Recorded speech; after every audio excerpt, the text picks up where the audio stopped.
Can anyone be an artist?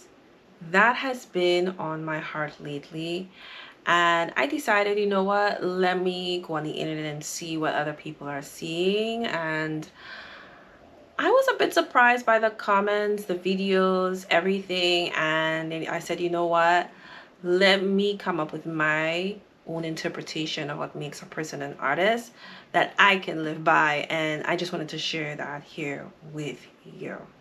So let's get into this video. All right, so my answer to that question is a really straightforward yes. Anyone can become an artist. Art is just something that it's subjective. It's a kind of thing as beauty. It's beauty is in the eye of the beholder.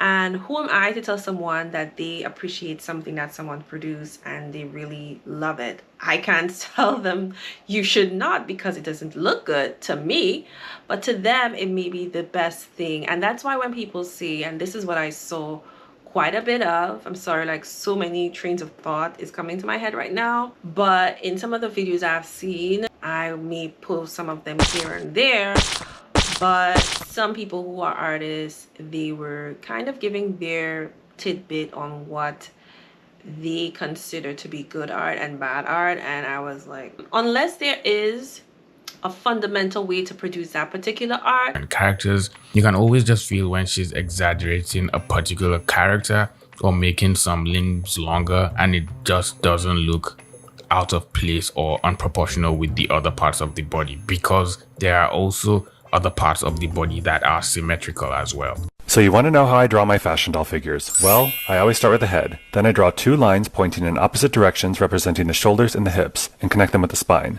Now this is the most important part. On the highest hip you draw your leg straight down. That's because this is the leg supporting most of the weight of your figure. Then on the lower hip you can draw the leg pointing in almost any direction that you want.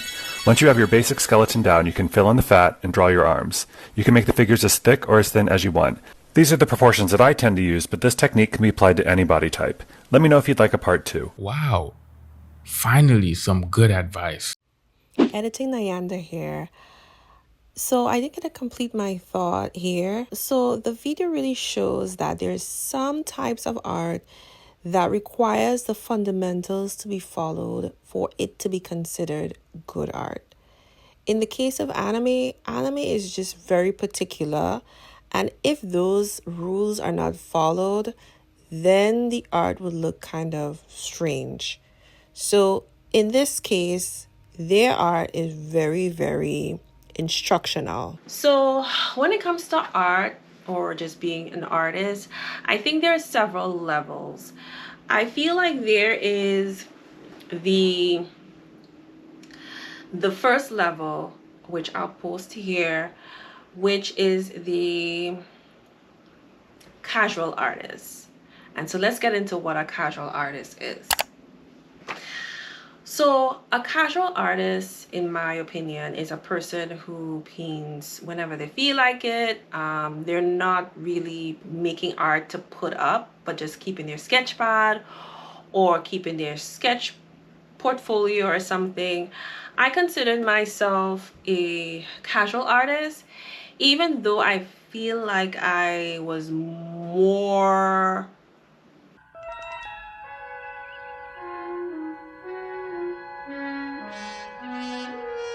artsy than the regular casual artist, if I can see that. I'll explain. So in high school, I did several art classes. I went to an arts high school in New York City, so it's kind of pretty, they don't really do things halfway in New York City, so everything is really top tier.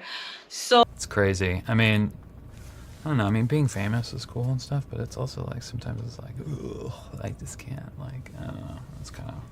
So my art high school, I did summer classes at a college that was like really heavy in art. I did that like two summers. Like I think I did it during the semester, and I think I did it in the summer one time. So I did it twice.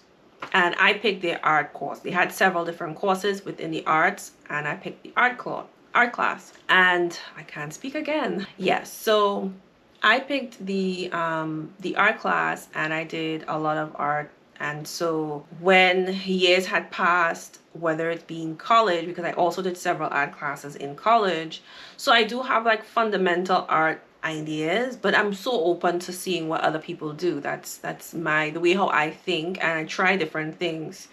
So anyway, I had a lot of art in my house. I was just folded, rolled it up, paper and paper and paper, just in my house after high school, after college.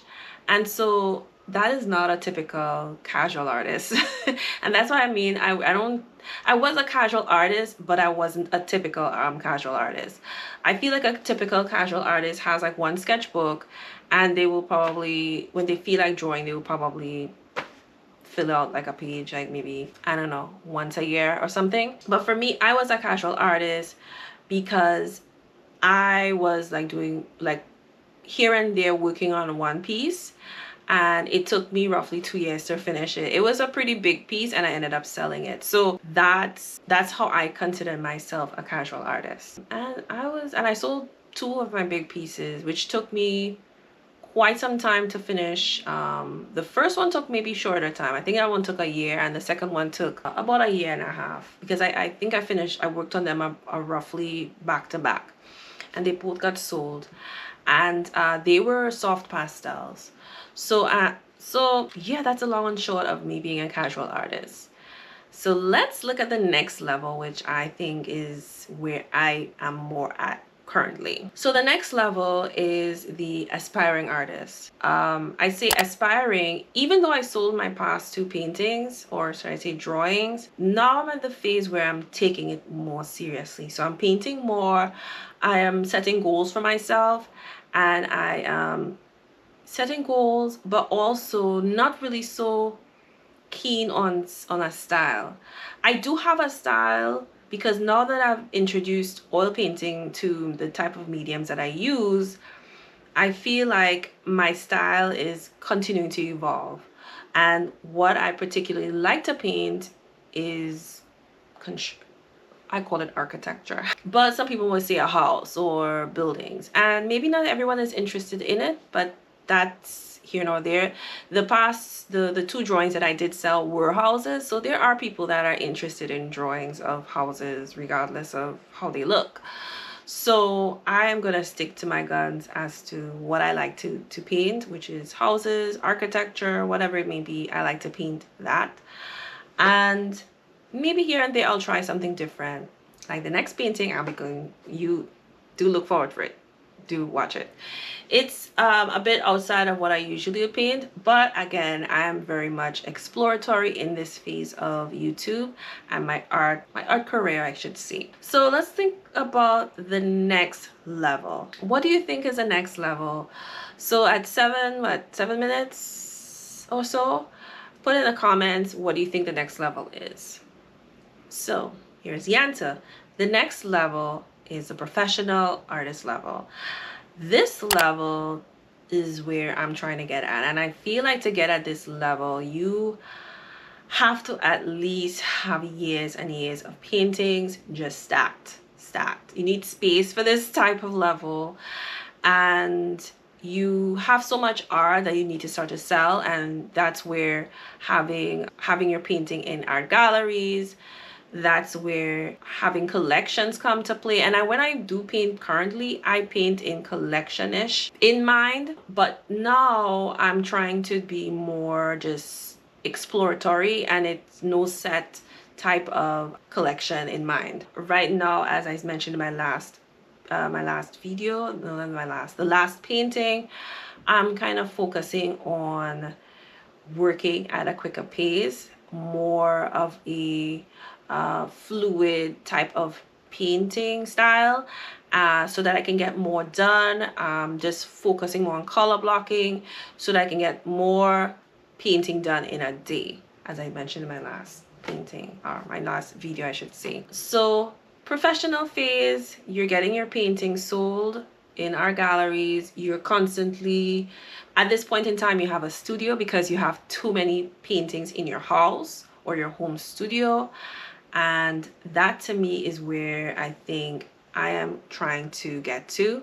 So if you're a person who's like, I could do that, anyone can do that. Just think, am I doing the things that is in one of these levels? If you're not an artist. You're not someone that, is trying to be an artist. You're just a person who can produce art, and you do it whenever you feel like, because maybe you want to put some art on your wall. You're like, okay, this is trending, so let me just do one of these for my bathroom wall or for my bedroom, and you're like done. Like, that's it. You're on none of these levels. You're just a person that just produced art, and it's okay to do that, to be that person. Now, let's get into who can produce art.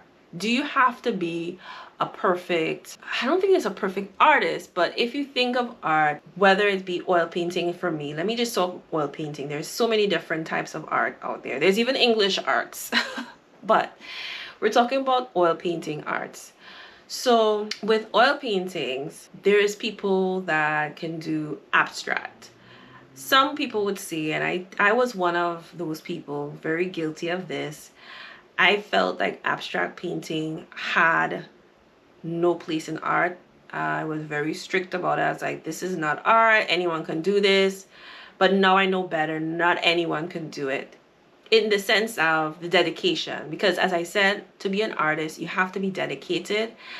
And you have to fit into one of these levels, in my opinion, to be considered an artist. So if you're a person, you can't draw a tree for nothing, but you love abstract art and you produce it, and you're dedicating your time and energy into making amazing work of art that people love, you are an artist. Like, I don't get, so my high school mind was thinking, no, this is a type of art.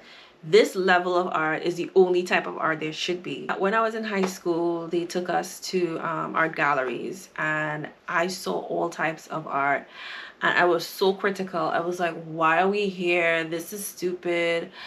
I remember there's this, I don't know if I mentioned this in one of my videos. We went to this art gallery.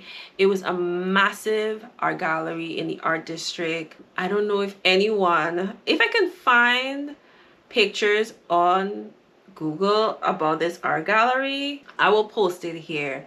But it was in the 2000s, and it was an art exhibit or art gallery or whatever of a person who produced a whole gallery about clowns. Yes, I said it. CLOWNS. Clowns. I was like, why? Why am I here? But that was part of our process, our experience. They wanted us to experience different types of art.